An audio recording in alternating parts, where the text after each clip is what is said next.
Hello and welcome to day 16 of 30 Days of Calm. If you've been here before, welcome back. If this is your first time, welcome to the ever exciting rock and roll ride that is a vlog about daily meditations.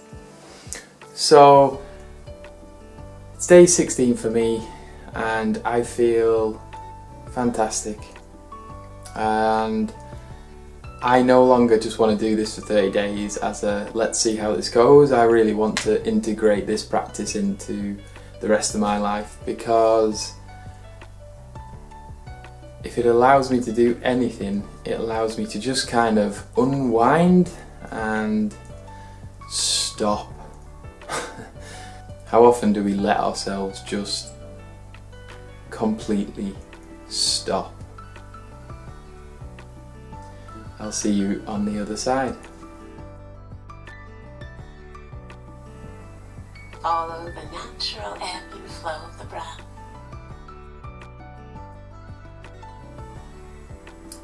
Okay, so day 16, and Tamara Levitt today talked about intimacy and how we can so easily avoid things like intimacy. I certainly have for years, because it hurts if it goes wrong. Even if it goes right, it's probably bound to hurt, and it requires a level of vulnerability which I've always found difficult to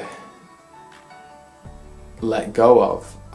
We all know what it's like to, infatuate over somebody and not have that returned, or to confess love and be looked at, given maybe the everyone knows the friends, let's be friends, that sort of rejection, those levels of rejection, they really write their own chapter in the script of who you are, I think, and those scars are left behind. The last few years I've found it much easier. I've explored myself, I explored my sexuality. I'm much more comfortable with myself in that area now, whereas in the past it was perhaps a mixture of desperation with passion, with fear, with anxiety and things along those lines. Now it's just about opening the door when it comes and enjoying it for what it is. You get different levels of intimacy, and obviously you can have intimacy with family, which is, hugs and spending time and bonding over games and just drinks, time spent together. Or there can be intimacy with a partner, or there can be intimacy with an acquaintance and a friend. All different levels of intimacy, and it's not something to be afraid of. Actually, it's something that's incredibly rewarding and something that's very natural to us. If you consider yourself a tribal creature, in your tribe you would have loved and hugged and caressed and groomed and bonded with almost every member of the tribe, regardless of your partner or immediate family. I think that's probably what we're more naturally accustomed to.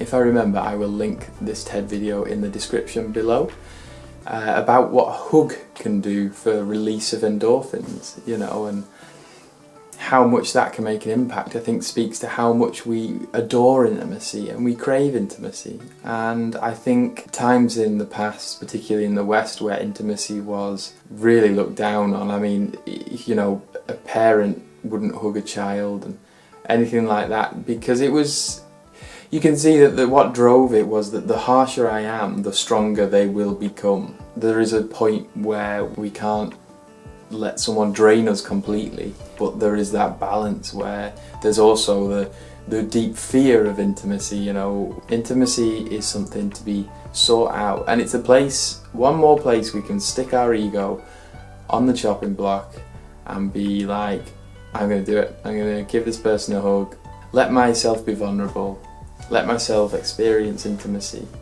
That's something myself, like I said, I've explored more and more, and now it's a very easy door for me to open, which I'm very happy about, and I would never pressure anyone else to do that if they didn't want to. But I love it when someone wants to explore intimacy that they're afraid of, and if you're open to that, it could just be a hug, you know, but it really helps them with their self and you with yours. So intimacy, a lovely subject, a great place for us to really bond and connect, and something we could probably all do a bit more of. It's nothing to be ashamed of as well. In fact, the shame of intimacy is something we should really look at and scrutinise and think to ourselves, is that really worth maintaining? It's up to you, but there we go. Okay, so end of day 16. Thank you once again for joining me.